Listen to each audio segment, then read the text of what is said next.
Narito na tayo sa ikalawang markahan, unang linggo, ikalawang araw ng ating module. Ang ating aralin ay nakapaloob sa pinakamahalagang kasanayan sa pagkatuto na natatalakay ang konsepto at salik na nakaapekto sa demand sa pang-araw-araw na pamumuhay. At para naman sa layuning sa ikalawang araw, nasusuri ang mga sumusunod na konsepto ng demand tulad ng demand schedule, demand curve, at demand function. Ngayon ay ating tatalakayin ang tatlong paraan sa pagpapakita ng ugnayan ng presyo at quantity demand. Ang una ay ang demand schedule. Ikalawa, demand curve. Pangatlo, demand function. Ating tukuyin ang kanilang pagkakakilanlan. Demand schedule. Ito ay isang talaan na nagpapakita ng dami at gustong bilhin ng mga mamimili sa iba't ibang presyo. Ang keyword para sa demand schedule ay talaan.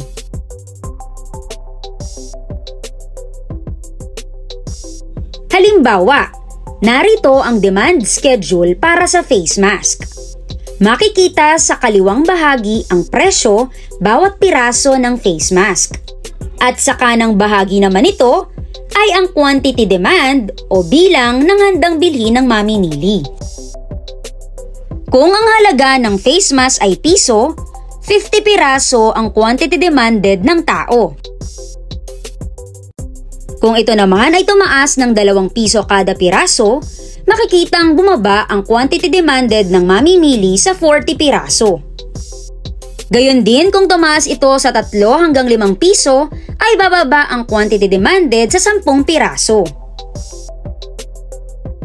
Ating makikita sa talaan o demand schedule na ito na habang tumataas ang presyo ng face mask, bumababa naman ang quantity demanded o kayang bilhin ng mga mamimili. Ikalawa, demand curve.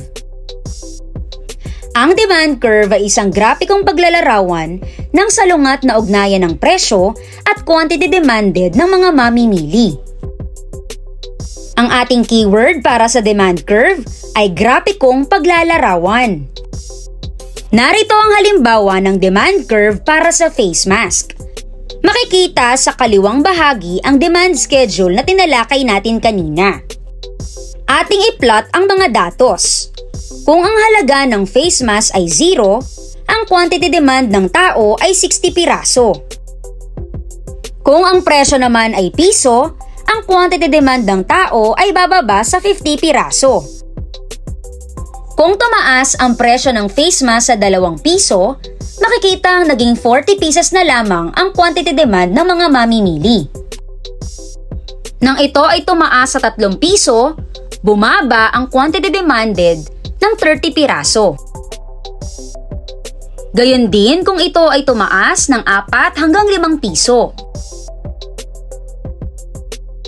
Kung ating igagraph ang demand curve, tayo ay makakabuo ng downward sloping curve bilang pagpapakita na magkasalungat ang ugnayan ng presyo at quantity demanded.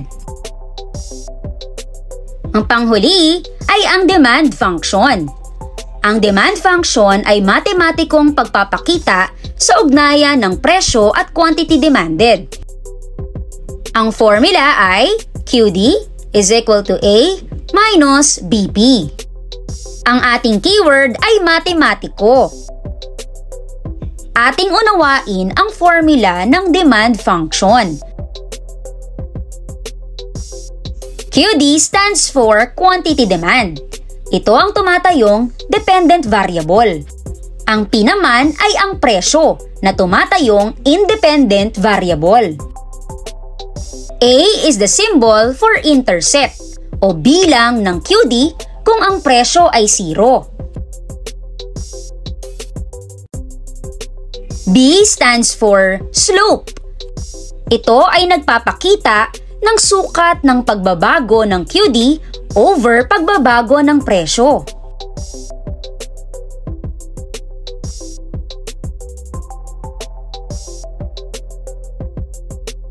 Gamitin nating halimbawa ang demand function na QD is equal to 60 minus 10P.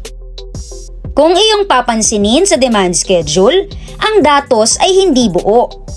Kung ang presyo ng face mask ay 2 piso, ilang pirasong face mask ang mabibili ng isang consumer? Gayon din naman kung ito ay tumaas ng 4 hanggang 5 piso. Ilan ang quantity demanded ang mabibili ng mga mamimili?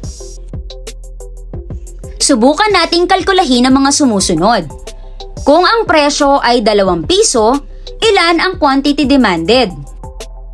Tandaan na ang formula ay QD is equal to A minus BP. Ang halimbawang demand function ay QD is equal to 60 minus 10P. QD is equal to 60 minus 10. Ang ating presyo ay given, which is 2 pesos. So 10 multiplied by 2 is equal to 20. Then let's subtract. QD is equal to 60 minus 20 is equal to QD is equal to 40. So kung ang halaga ng face mask ay 2 piso, makakabili tayo ng 40 piraso. Gawin din natin ito sa sumunod na presyo. Ang hinahanap ay ang QD ng 4 na piso. Ang ating demand function ay QD is equal to 60 minus 10P. Muli, given na ang presyo, which is 4 pesos. 10 times 4 is equal to 40. So QD is equal to 60 minus 40. 60 minus 40 is equal to 20. So, ang ating QD ay 20 piraso. Makikita sa demand schedule na kung ang presyo ay 4 pesos, ang quantity demanded ay 20 piraso. Ngayon ay hanapin naman natin ang quantity demand kung ang presyo ay 5 piso. QD is equal to 60 minus 10 multiply by 5 pesos. So 10 times 5 is equal to 50. So QD is equal to 60 minus 50. 60 minus 50 is 10. So QD is equal to 10 piraso. Makikita sa demand schedule na kung ang presyo ay 5 piso, ang QD ay 10 piraso. Pero, paano kung ang presyo ang nawawala? Pansinin ang demand schedule. May mga datos sa presyo na hindi buo. Atin nating gamitin ang formula na ito kapag nawawala ang presyo. P is equal to A minus QD divided by B. Ang ating sample demand function pa rin ay QD is equal to 60 minus 10P. Ngayon ay hahanapin natin ang value ng presyo kung ang quantity demand ay 30 piraso. So P is equal to 60 minus our QD is 30 which is given divided by 10. First thing to do, subtraction. 60 minus 30 is 30 divided by 10. 30 divided by 10 is equal to 3. So the price is 3 pesos. Kung mapapansin sa ating demand schedule, 3 piso ang halaga ng bawat 30 pirasong face mask. Ngayon ay hanapin naman natin ang presyo kung ang QD ay 10 pieces. So P is equal to 60 minus 10, which is the given QD, divided by 10.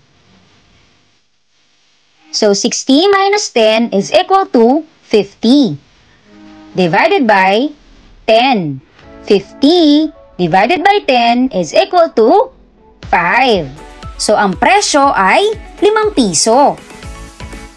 Kung susuriin ang ating demand schedule, kung ang presyo ay 5 piso, magiging 10 piraso na lamang ang quantity demand ng mga mamimili sa face mask.